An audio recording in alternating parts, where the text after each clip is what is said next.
There you are. Yep. Thank you for having us here, and Dave and team, again, for welcoming us. Look, we're in a situation where, and Canadians know this, the world's rapidly changing. That's leaving a cloud of uncertainty and worry hanging over all of us, Canadian businesses, Canadian workers, Canadian families. Our government's focused on what we can control, and that starts with building a stronger, more resilient Canadian economy. So Canada is less reliant on a single trading partner, and we are more resilient to global shocks, what happens outside of our country. Nous agissons sans tarder et nous voyons des résultats. Nous avons déjà signé 12 accords commerciaux et de la sécurité sur 4 continents au cours des 6 derniers mois pour forger des partenariats fiables à l'étranger. Nous avons soumis au Bureau des grands projets 11 projets qui représentent des investissements de 116 milliards de dollars au Canada. Le nouveau fonds pour bâtir des collectivités fortes permettra d'aménager des infrastructures locales dans des quartiers partout au Canada. Hôpitaux, routes, ponts et réseaux de transport en commun.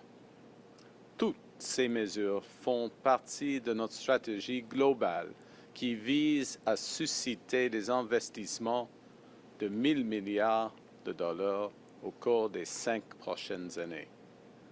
So we're starting to fundamentally transform our economy, building a stronger, more resilient, more independent Canada. It's already getting results. Dozens of new partnerships abroad, launching Build Canada homes, fast-tracking major nation-building projects. Our economy, Canada's economy, has created 190,000 jobs on net since August. In absolute terms, that's more than the United States over the same period. We have the right plan. The world is knocking at our door, and momentum is building. But as the Minister of Finance just said, the biggest payoffs will take time. And many Canadians are feeling the pressures right now of everyday expenses. Canadians need a boost today and a bridge to tomorrow. And that's why Canada's new government has been relentlessly focused on making life more affordable for Canadians. On day one, we canceled the consumer carbon tax, bringing down gas prices by 18 cents a litre. We then cut taxes for 22 middle-class Canadians, saving a two-income family up to $840 this year. We've cut taxes for first-time home buyers, saving them up to $50,000 on their first home purchase. Out east, we've reduced tolls for vehicles on the Confederation Bridge, cutting them from over $50 to $20, and cut fares by 50% on ferries in Atlantic Canada. As the Minister just mentioned, we launched automatic federal benefits, which will help 5.5 million lower-income Canadians get the benefits to which they are entitled, like the disability tax credit, and indeed the new measures that we're announcing today. We made the National School Program permanent, feeding 400,000 children healthy meals while saving their parents $800 per year on groceries. We also have a series of initiatives that will improve affordability by making structural changes to our economy. That's like building lots of affordable housing through Build Canada homes. And last week's new strategic partnership with China will make available tens of thousands of affordable electric vehicles in Canada. Nous avons appuyé la décision de CRTC de prolonger l'accès obligatoire au marché de gros dans le secteur de télécommunications pour une seule raison: réduire le coût de l'accès à Internet haute vitesse pour les Canadiens et Canadiennes, pour vous. Dans le budget 2025, notre gouvernement a protégé les programmes sociaux essentiels qui offrent à chaque Canadien une chance équitable de réussir: les garderies, les soins dentaires et l'assurance médicaments. Au cours des prochaines années, notre gouvernement travaillera sans relâche à améliorer Affordability pour tous les Canadiens. Now, bigger picture, overall inflationary pressures are easing. The consumer price inflation rate is back in the Bank of Canada's target range, and average wages in our country have consistently grown faster than the rate of inflation since this government took office. Fees for childcare across Canada have dropped by around 35% over the last 3 years, thanks to our childcare program. The average cost of cell services has fallen by more than 40% since 2020. That is, if you're able to switch plans. Gas prices have dropped by 14% from where they were a year ago, helped by that elimination of the consumer carbon tax. That's all good news. And with our economic plan kicking into gear, there's more good news on the horizon. But at the same time, for many Canadians, the cost of groceries and everyday essentials has been too high for too long. They need more support now. The pandemic caused inflation to spike worldwide, pushing up those costs of groceries and essentials, including rent. Global supply chain shocks, subsequently shocks caused by tariffs, weather events from our changing climate, and geopolitical disruptions have caused food prices to rise faster than overall inflation. So orange juice is up 12% year on year, ground beef up 19%, coffee and tea up by 24%. Ce problème ne touche pas seulement une minorité de gens très vulnérables. L'an dernier, Banque alimentaire Canada a déclaré que près de 2,2 millions de Canadiens se rendent chaque mois dans une banque alimentaire. Actuellement, 25% des ménages composent avec l'insécurité alimentaire et 50% des Canadiens sont à deux doigts de devoir se tourner vers une banque alimentaire. So last week, just a few days ago, in Quebec City, our cabinet convened and we focused on how to make life more affordable for Canadians now, and also how to tackle the root causes of food insecurity in Canada. Those deliberations including a long conversation with Kirsten Beardsley, the CEO of Food Banks Canada, to talk about these critical issues and what different levels of government can do to address them. You know, one of the best things, and there are many great things about our country, but one of the best things about our country is that we look out for each other, that we believe our economy is strongest when it serves every Canadian. So we're acting today, Canada's new government is acting today to provide a boost to those Canadian families who most need one, while creating a bridge to longer-term food security and affordability. Everyone pays the same GST on items that they buy, no matter how much money they make. But since groceries and other essentials make up a larger share of the budget of lower-income Canadians, the GST puts a higher burden on those less well-off. The GST credit has helped to make our tax system fairer by returning a portion of the federal sales tax to Canadians with lower incomes, providing relief for people who feel the extra cost at the checkout most acutely. The rise in food prices means that a lot of these Canadians need more support right now. So today we're announcing that our government is launching the new Canada's Groceries and Essentials benefit. This will deliver hundreds of dollars more into the bank accounts of more than 12 million Canadians. Starting this year, we're taking the existing GST credit amount and raising it by 25% for 5 years. And in addition, we're providing a one-time payment equivalent to 50% of the GST credit this year. So what does that mean? Well, right now, a family of 4 receives about $1,100 a year with the existing GST credit. With the new Canada Groceries and Essentials benefit, that same family will receive up to $1,890 this year and about $1,400 a year for each of the next 4 years. A single person receives about $540 a year with the existing credit. With the new benefit, that person will receive up to $950 this year and about $700 a year for the next 4 years. On average, these payments make up for the higher level of food prices since the pandemic.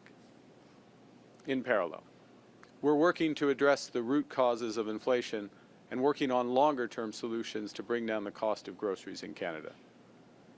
That starts by improving the resilience of our supply chains. Because when issues arise in supply chains, from transportation to process to distribution, costs rise at every step along the way, and these costs end up on grocery bills. Tariffs, for example, are part of that problem. In September, the government launched what we called a new strategic response fund to help sectors across our economy, those impacted by tariffs, to adapt, to diversify, and to grow.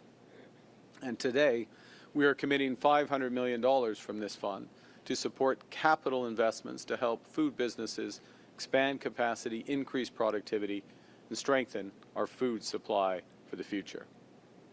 In addition, our Regional Tariff Response Initiative will provide $150 million for small and medium-sized enterprises to do similar things.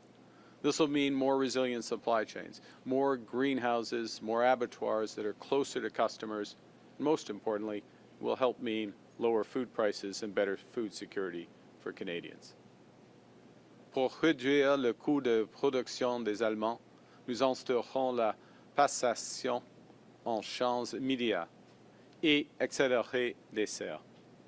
Les producteurs peuvent donc déduire le coût total de leur nouvelle serre sans tarder, ce qui leur permet de disposer de capitaux pour acquérir l'équipement moderne et ainsi accroître la production nationale d'aliments et cultiver davantage d'aliments ici au pays toute l'année. Les agriculteurs peuvent produire plus d'aliments à coût moindre, ce qui fait augmenter l'offre d'aliments canadiens et atténue les pressions sur les prix à l'épicerie pour les familles. To address the root causes of food security, we're developing a new national food security strategy that strengthens domestic food production, improves access to affordable, nutritious food. The strategy will include measures to implement unit label pricing so Canadians can compare easily in this era of shrinkflation. We're also going to provide support for the Competition Bureau in monitoring and enforcing competition in our market across the supply chain.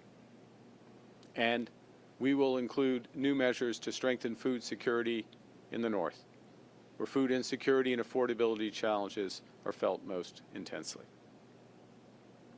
To ease immediate pressures for food banks, we're providing $20 million in a top-up to the local food infrastructure fund. This will help boost community food programs and deliver more nutritious food for families in need. Canadians are generous people. We take care of each other, particularly in times of need. We know we're stronger together. And during this time of global turmoil, Canadians are coming together to build Canada strong, to build a more independent, secure, and prosperous country, a country that works for all. And we know that getting there will be tough at times. We know that progress won't always move in a straight line. So we know that in times like these, we don't just have to look out for ourselves, we have to take care of each other. And that starts with everyone being able to put good food on the table. That's why the government's working relentlessly to make life more affordable for everyone. That's why we're stepping up today to help people who need it the most. Because we can't control what other countries do, but we can control how we support each other during tough times. We can control what we build so that these times will be better in the future. We choose to build Canada strong for all Canadians. Thank you very much. Merci, and I look forward to your questions. Thank you, Prime Minister. We'll now begin the question portion of the press conference. On va maintenant commencer les questions. Première question, Tom. Hi, Prime Minister. Tom Perry with CBC. Since your speech in Davos, we've had Donald Trump threaten fresh tariffs on Canada if we cut a deal with China. He's rescinded your invitation to the Board of Peace. He started calling you governor, like he did your predecessor. I'd like to know what you think about all that and what impact you think your speech had on Canada-U.S. relations. Well, I think the first thing is that my comments in Davos laid out how we see the world, a recognition of how the world has changed. I think a point that Canadians understood months ago. In fact, I think Canada understood the scale of the change in U.S. trade policy, what it meant for our economy. We understood that well before other countries, and we started to react, controlling what we can control, building it at home, and very importantly, diversifying our trade partners abroad. That second bit is a positive thing. It's finding new partners. I mentioned in my remarks 12 new trade and security agreements in the past 6 months across 4 continents, more to come. For example, the commitment with India to work together is just one of many. And all of that builds our strength here at home, provides more opportunities, makes us less dependent on the United States. Last point, we are entering soon a negotiation or review formally of CUSMA, our agreement, as you know, with the United States and Mexico. It'll be a robust review, is the expectation. The President is a strong negotiator, and I think some of these comments and positioning should be viewed in the broader context of that. Going back to Davos as well, the President was interviewed on Fox News, and he talked about NATO troops and NATO troops staying back from the front in Afghanistan. I'm wondering if you think the President should apologize for that. On a secondary topic, on Greenland, he backed down from threats on Greenland. Do you think that's settled? Would Canada send troops to Greenland to support their European allies? So let me be absolutely clear. With respect to the contribution, what everyone should recognize, Canadians recognize, and we are fundamentally grateful for the extraordinary contributions of the men and women of the Canadian Armed Forces in a variety of theaters, including very much Afghanistan. We were the first to invoke Article 5. We were the first to send support after 9/11 to New York City. We sent 40,000 Canadian troops serving over 13 years on the front lines in Afghanistan. In Kandahar, as one example, 158 of those soldiers paid the ultimate sacrifice. One of our diplomats paid the ultimate sacrifice. Thousands more were injured. 30 of our soldiers won the American Bronze Star for service in combat, for courage in combat. It's an extraordinary contribution for liberty, for freedom, for human rights, defending the United States, defending Canadian values. Everyone should recognize that. All Canadians are in their debt. Now, I think you had a second part, but on Greenland. On Greenland. Do you think that's settled, or and would you consider? I think that I thought from the start the following, which is, and this is a point, by the way, I made at the NATO summit in June.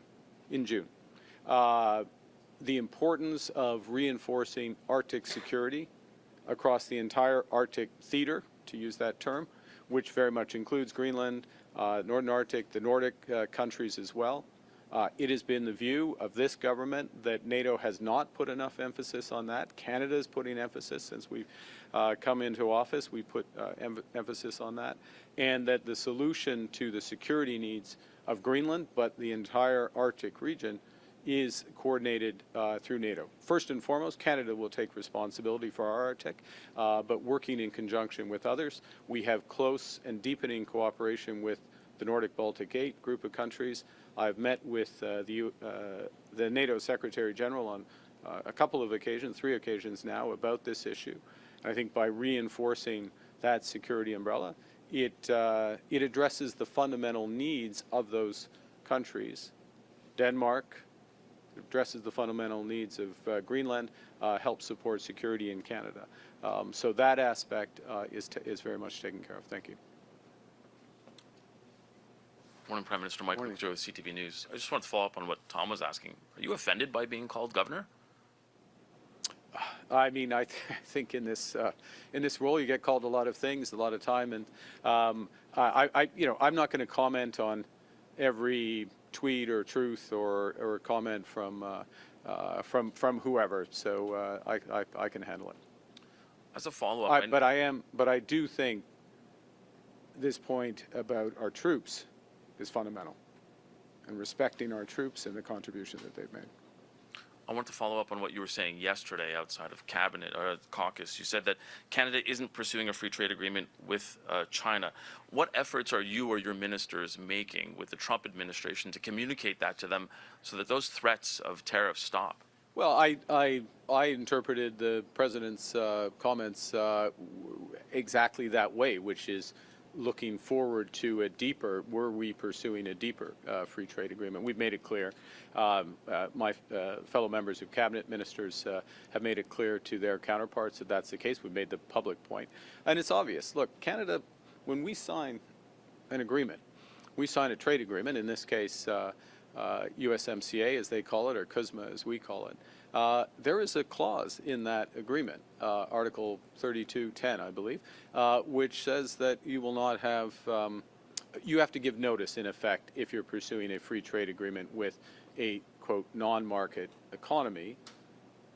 That's in the eye of the beholder who defines it, but it's a definition of any of the other parties who see somebody as a non-market economy. China is one of 15 or 17 economies that the U.S. views as non-market. I can understand why they say that.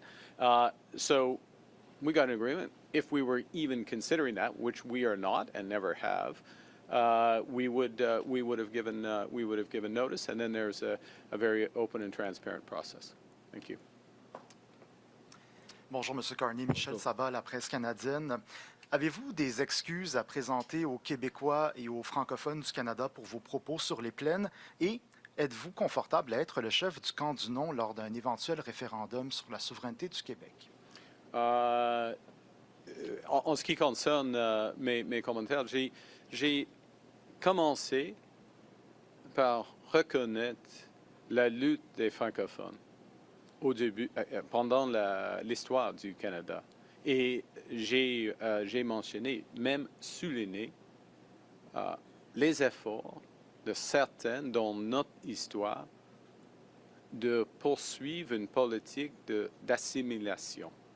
Par exemple, le report de Durham est un exemple. Il y a d'autres plus sévères que ça. Et c'est à cause, j'ai dit, c'est à cause de la résilience du peuple francophone qu'on crée le Canada, un Canada qui reconnaît 2 peuples fondateurs et après un certain temps, 3 peuples fondateurs, y compris le peuple autochtone. Alors, c'est un processus très difficile. Il y a la grande déportation, déplacement des Acadiens. Il y a plusieurs d'autres exemples. Alors, c'est une histoire très difficile. Mais avec temps, on a protégé et après une autre période de renforcer la langue française, la culture québécoise, la culture française, les institutions comme le Code civil et d'autres institutions. Et ça, c'est le génie du Canada. Et maintenant, le Canada n'est pas parfait, mais il y a une manière de vivre qui est mieux.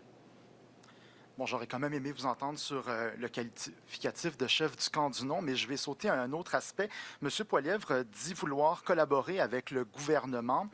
Est-ce que ça nuit à vos efforts pour convaincre d'autres conservateurs de se joindre, de traverser la Chambre? OK.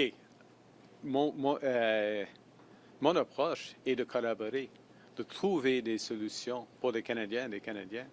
Et il y a plusieurs occasions, plusieurs opportunités pour M. Poilievre et le Parti conservateur, le Bloc, les néo-démocrates de collaborer sur, par exemple, il y aura une Ways and Means probablement dans une semaine, dans les prochains jours, probablement. On doit être prudent avec les règles parlementaires, mais tantôt, il y aura une occasion de faire le passage rapidement de ces initiatives. Il y a l'occasion maintenant de faire le passage de c'est quoi, c'est C4 et C15 qui sont le mettre en œuvre quelques aspects clés du budget. Alors, oui, j'ai hâte de collaborer avec M. Poilievre et les autres chefs. Good morning, Prime Minister. Mackenzie Gray with Global News. Are you considering calling a snap election this spring? I'm going to go back to the previous answer. What we're focused on is solutions for Canadians. So today's announcement, we'll be tabling legislation soon, very soon. We would love, and we think it's very important, to have collaboration so we can move that quickly through Parliament. So particularly the one-time bonus gets into people's bank accounts as quickly as possible. We still have elements of the Budget Implementation Act which have not been formally passed by Parliament, That's that tax cut for 22 million Canadians. That's the extension of the National School Food Program. That is a series of other measures that go directly to the issue that we're discussing today around affordability. We have the toughest tightening of crime legislation in living memory. It is being held up in committee, a series of bills held up in committee. We need to move forward on that, and so there's an opportunity to do that. All of that is an opportunity for the collaboration that's referenced by the Leader of the Opposition. This government is going to work hard, as we did in the fall, as we did last spring, in order to get legislation through the House. This feels like many days we spent on the campaign. When I was covering the campaign, lots of grocery stores, lots of affordability. So you're not considering a spring election? I don't. You can't draw that conclusion at all. Tell me that. Well, of course we're not. We're not. We're focused on results for Canadians. We're working through parliaments to get results for Canadians. We are securing trade deals around the world for Canadians, for the future of Canadians. We are identifying major projects for the future of Canadians. We are executing through Build Canada homes for Canadians. We're going to continue to do all of that. We have the privilege of a mandate from Canadians. And I'll say one other thing, if I may, Mr. Gray. We were very clear when we ran in the last election what we intended to do. Very clear, very detailed platform, and we are delivering on that. We invite Parliament to support us in it. Hi, Prime Minister. Emily Haas from the Globe and Mail. How much will this benefit the GST credit? How much is this benefit actually going to cost overall, like these new initiatives? And as well, what's to stop grocery retailers from raising their prices to just absorb this benefit? Okay, so I'll answer both legs of that, obviously. The first, in terms of the numbers, and I'm saying this is a test. You're testing me in front of my minister, who knows it down to the cent. But the cost the first year is a little over $3 billion, $3.1 billion, and the reason for that is this payment, the boost, is the way I referred to it, which makes up for. If you had overall levels of inflation and then food price inflation going like that since the pandemic, can you add a third hand? It makes up for the difference between those two lines. Okay, it makes up for this. So there's that bigger amount. Then in the subsequent 4 years, there's the 25% increase in the GST credit. And there's a bit of a timing thing, so, but in effect, it goes 3.1, 1.3 billion, and then about 1.8 billion for those last 3 years, okay? There's a timing issue with, we can provide you with all the background. Key point on your second part of the question. This is not a case of taking off GST at the checkout. Now, it wouldn't happen here at Protestant. Let's just be clear. This is not happening here at Price Depot, which passes on savings to their customers. But what you described is a case as if you took off GST and then, well, maybe the grocery store doesn't give. This is money that goes to individuals. This is money that goes to individuals, directly to individuals. It's not based on what they spend. It's not tied here. Now, the fact, and they can spend that money on anything they want. It's Canada, it's a free country. They spend it on anything they want, as they should. Lower income Canadians, as you know, spend more of a higher share of their income on food and rent.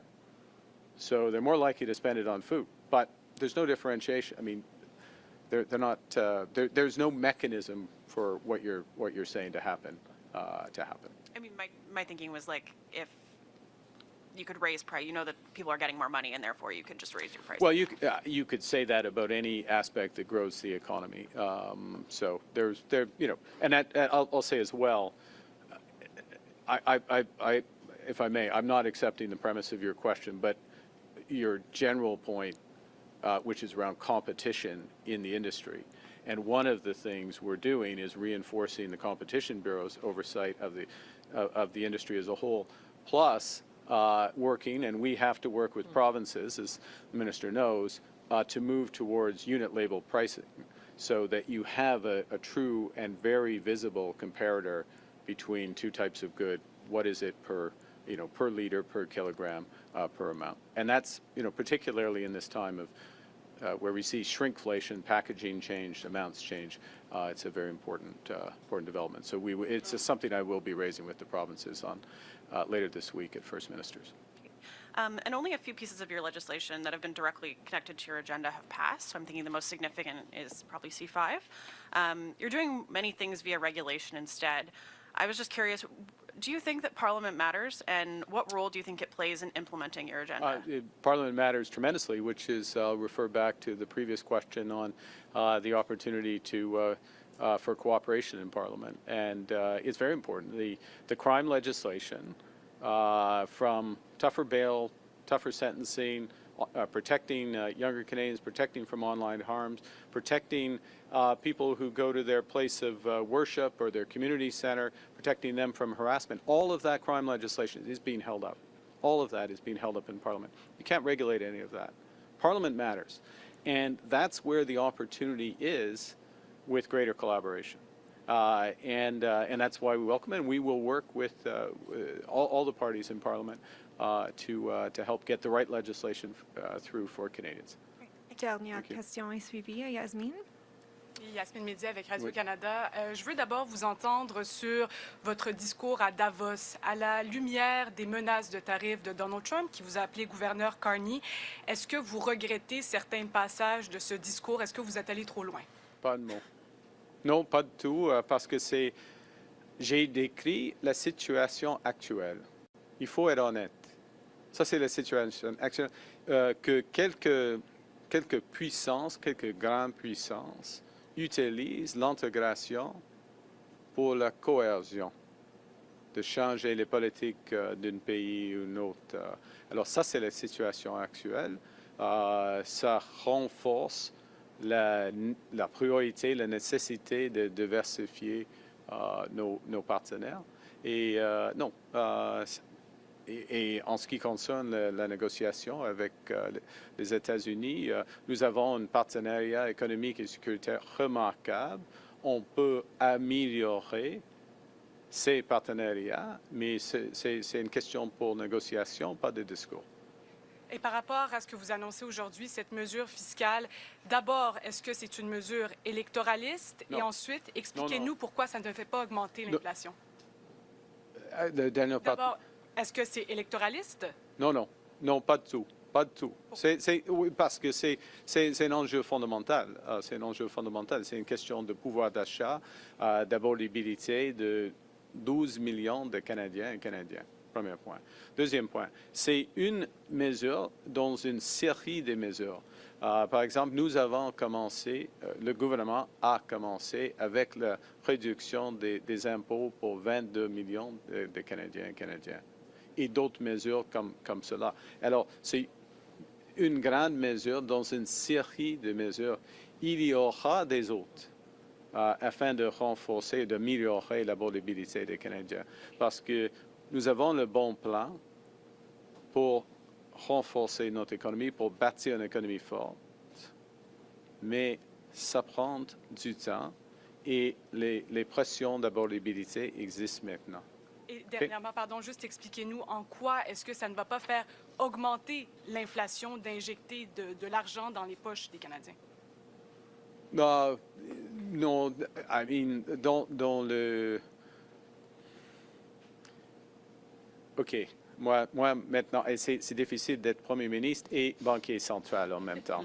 Alors, je peux répondre à votre question, mais une question de l'indépendance de la Banque du Canada, et il faut être prudent. C'est une question de l'offre et demande et l'équilibre entre les deux, d'augmenter le pouvoir d'achat et le pouvoir d'achat de 12 millions Canadiens et Canadiennes, c'est une bonne politique. Et ça va améliorer leur situation. Ça, c'est clair. Thank you. Okay. This concludes our press conference. Merci tout le monde. Merci beaucoup. Merci. Did I get my numbers right? Yes. I know. I double checked them.